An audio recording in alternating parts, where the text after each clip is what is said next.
Assalamualaikum warahmatullahi wabarakatuh. Perkenalkan, nama saya Indah Desirani Rahayu dari Fakultas Ekonomi, jurusan Akuntansi dengan NIM 7211420209. Di sini saya akan menjelaskan kepemimpinan dalam mata kuliah perilaku organisasi dengan dosen Bapak Prabowo Yudo Jayanto, SEMSA.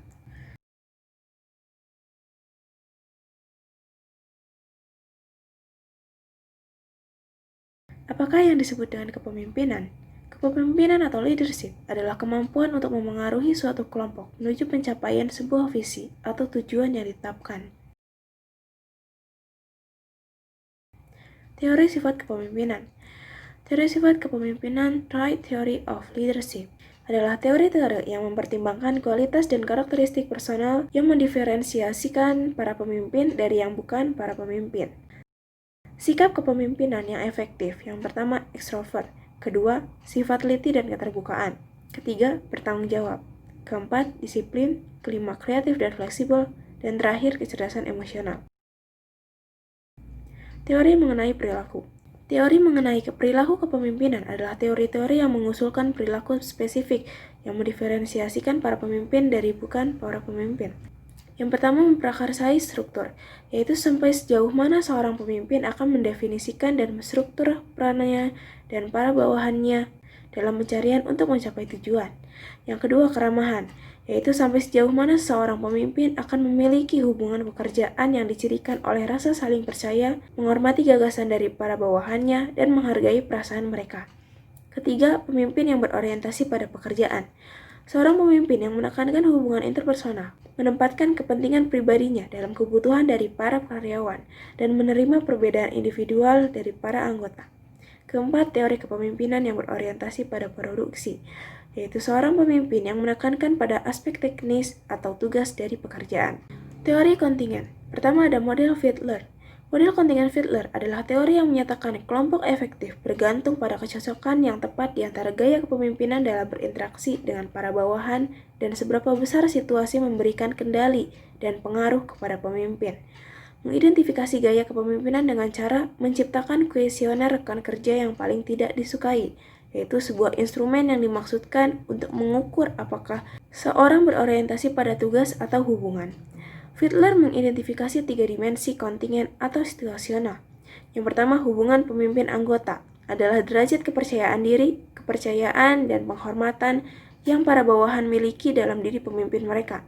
Yang kedua, struktur tugas adalah keadaan yang mana penugasan pekerjaan dibuatkan prosedur.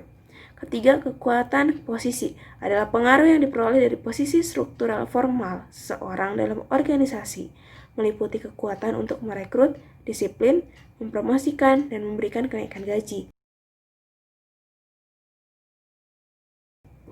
Mencocokkan antara para pemimpin dengan situasi.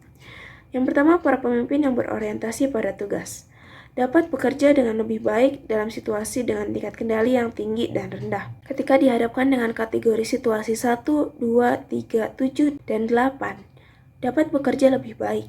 Para pemimpin yang berorientasi pada hubungan dapat bekerja dengan sangat baik dalam situasi dengan tingkat kendali secara moderat. Ketika dihadapkan dengan kategori situasi 4, 5, dan 6, dapat bekerja lebih baik. Teori-teori kontingen lainnya. Yang pertama terdapat teori kepemimpinan situasional atau Situational Leadership Theory, SLT. Adalah teori kontingen yang menitik beratkan pada kesiapan dari para pengikutnya. Jika para pengikutnya tidak mampu dan tidak bersedia untuk mengerjakan suatu tugas, maka pemimpin perlu menjelaskan dan memberikan pengarahan secara spesifik. Jika mereka tidak mampu tetapi bersedia, maka pemimpin harus memperhatikan orientasi tugas yang tinggi untuk mengompensasikan kekurangan kemampuan dari para pengikutnya. Jika para pengikut mampu tetapi tidak bersedia, maka pemimpin perlu menggunakan gaya kepemimpinan yang suportif dan partisipatif. Jika mereka mampu dan bersedia, maka pemimpin tidak perlu melakukan banyak upaya.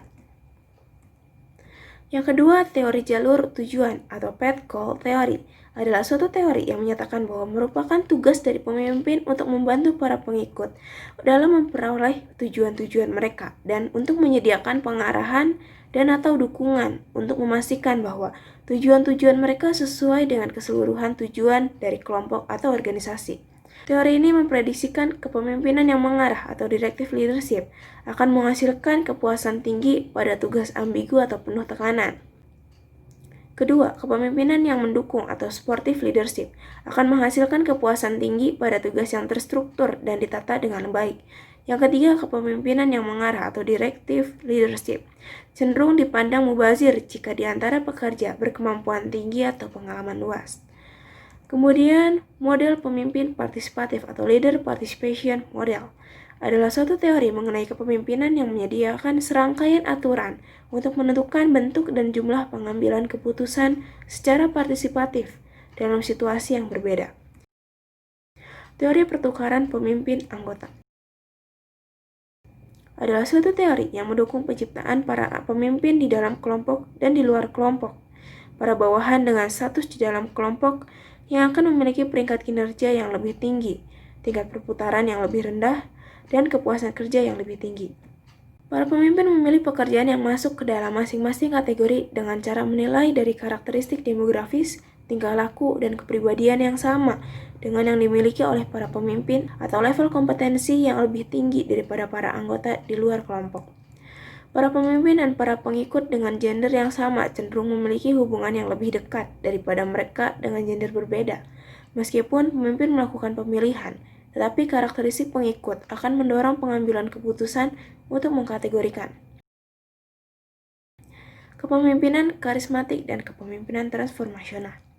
Pertama, kepemimpinan karismatik.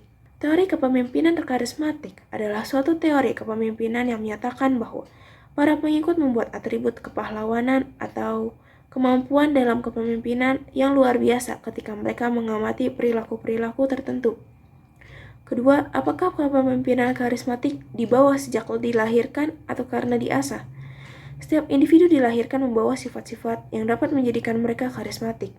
Cara mengembangkan aura karisma yaitu optimis, gunakan keinginan yang besar untuk menghasilkan antusiasme, berkomunikasi dengan seluruh anggota badan, bukan banyak kata-kata, buatlah suara dengan penuh semangat, perkuat pesat dengan kontak mata dan ekspresi antusias. Yang ketiga, bagaimana pemimpin yang karismatik memengaruhi pengikutnya, yaitu dengan menyampaikan visi yang menarik serta strategi dalam jangka panjang untuk memperoleh suatu tujuan dengan mengaitkan masa sekarang dan masa depan yang lebih baik bagi organisasi. Kemudian melalui kata-kata dan tindakan para pemimpin yang menyampaikan serangkaian nilai yang baru dan memberikan contoh bagi para pengikut untuk menirunya. Keempat, apakah kepemimpinan karismatik yang efektif bergantung pada situasi? Orang-orang yang bekerja bagi para pemimpin yang karismatik termotivasi untuk mengerahkan upaya ekstra karena mereka menyukai dan menghormati para pemimpin mereka, mengekspresikan kepuasan yang lebih besar. Para eksekutif puncak menciptakan visi yang menyebabkan menjadi sangat sulit untuk memanfaatkan kualitas kepemimpinan seseorang.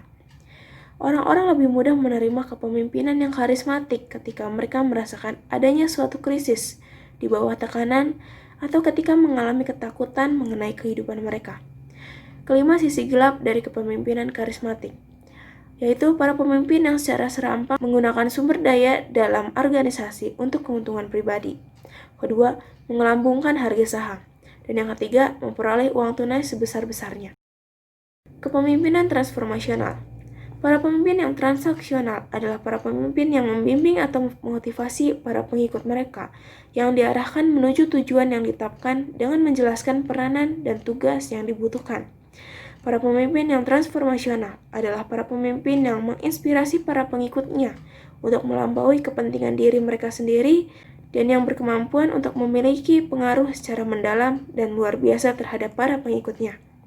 Model kepemimpinan yang lengkap, yaitu produktivitas yang lebih tinggi, moral dan kepuasan yang semakin tinggi, efektivitas organisasi yang lebih tinggi, tingkat perputaran yang lebih rendah, tingkat ketidakhadiran yang rendah, dan kemampuan beradaptasi pada organisasional yang lebih besar. Bagaimana kepemimpinan transformasional bekerja? Para pemimpin yang transformasional lebih efektif karena mereka kreatif, mendorong para pengikutnya untuk kreatif, memiliki desentralisasi tanggung jawab yang lebih besar, dan manajer cenderung mengambil resiko yang lebih besar dan kompensasi diarahkan menuju hasil jangka panjang.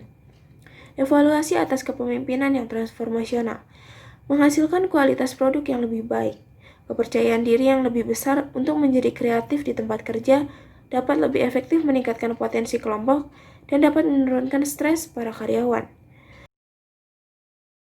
Kepemimpinan yang autentik, etika, dan kepercayaan. Kepemimpinan yang autentik adalah para pemimpin yang mengetahui siapakah mereka, mengetahui apa yang mereka yakini dan nilai, serta bertindak dengan nilai tersebut, dan meyakini secara terbuka atau terus terang. Para pengikut mereka akan mempertimbangkan mereka menjadi orang-orang yang memiliki etika. Kepemimpinan yang beretika. Para pemimpin yang memiliki perilaku etis cenderung memiliki para pengikut yang lebih berperilaku kewargaan organisasi dan lebih bersedia untuk mengarahkan permasalahan-permasalahan agar diperhatikan oleh para pemimpin dan dapat mengurangi konflik interpersonal. Kepemimpinan yang melayani, yaitu suatu gaya kepemimpinan yang ditandai dengan melampaui kepentingan pemimpin sendiri dan akan menitik beratkan pada kesempatan untuk membantu para pengikutnya agar bertumbuh dan berkembang. Kepercayaan dan kepemimpinan. Kepercayaan adalah suatu ekspektasi positif yang orang lain tidak akan bertindak secara oportunis. Bagaimana kepercayaan dapat dikembangkan? Yaitu dengan integritas mengacu pada kejujuran dan kebenaran, kebajikan bahwa orang yang dipercaya akan memikat ketertarikan di hati orang-orang, dan kemampuan mencakup pengetahuan dan keahlian teknik dari individu serta interpersonal. Kepercayaan sebagai sebuah proses. Jika penyebabnya karena kurangnya kemampuan, sebaiknya meminta maaf dan mengakui bahwa Anda seharusnya melakukan yang lebih baik. Kedua, jika kekurangan integritas, kepercayaan dapat dipulihkan kembali ketika mengamati sebuah pola perubahan untuk mengembalikan kepercayaan oleh pelanggar. Yang ketiga, melakukan penipuan, maka kepercayaan tidak akan pernah kembali sepenuhnya, bahkan setelah meminta maaf, janji, atau pola atas tindakan kepercayaan yang konsisten. Apakah konsekuensi dari kepercayaan? Yaitu kepercayaan mendorong pengambilan resiko. Kepercayaan memfasilitasi pembagian informasi, mempercayai kelompok lebih efektif, dan kepercayaan mendorong produktivitas. Terdepan untuk masa mendatang, pendampingan. Pembimbing adalah seorang pekerja senior yang menyokong dan mendukung pekerja yang kurang berpengalaman yang disebut dengan anak didik. Fungsi karir dan psikologis dari hubungan pendampingan. Fungsi karir melobi untuk memperoleh anak didik menjadi lebih bertantang dengan penugasan dan dapat menonjol. Melatih anak didik untuk membantu dalam mengembangkan keahlian dan mencapai sasaran dari pekerjaan.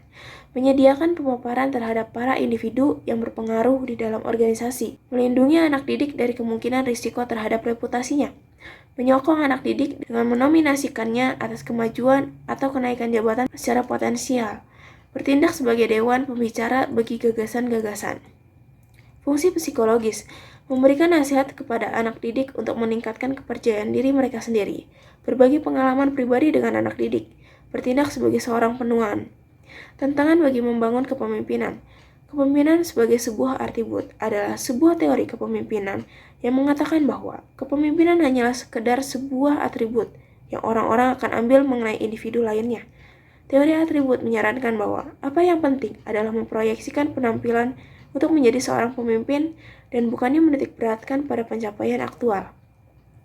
Substitusi dan menetralisasi kepemimpinan. Substitusi, atribut seperti pengalaman dan pelatihan yang dapat menggantikan kebutuhan akan dukungan atau kemampuan dari seorang pemimpin untuk menciptakan struktur. Penetralisasi, atribut yang menjadikannya tidak mungkin bagi perilaku pemimpin untuk membuat beberapa perbedaan terhadap hasil dari pengikut. Kepemimpinan secara online. Kepercayaan didasarkan pada identifikasi adalah kepercayaan yang didasarkan pada saling memahami niatan satu sama lain dan menghargai keinginan serta kehendak orang lain. Menemukan dan menciptakan para pemimpin yang efektif. Pertama, memilih para pemimpin. Tes kepribadian dapat mengidentifikasi sifat-sifat yang terkait dengan kepemimpinan ekstrovert, sifat teliti, dan keterbukaan pada pengalaman. Pelatihan dan para pemimpin, yaitu pelatihan kepemimpinan, organisasi dapat mengajarkan keahlian implementasi dan mengajarkan keahlian seperti membangun kepercayaan dan pendampingan. Sekian presentasi dari saya. Mohon maaf apabila ada kesalahan. Terima kasih. Wassalamualaikum warahmatullahi wabarakatuh.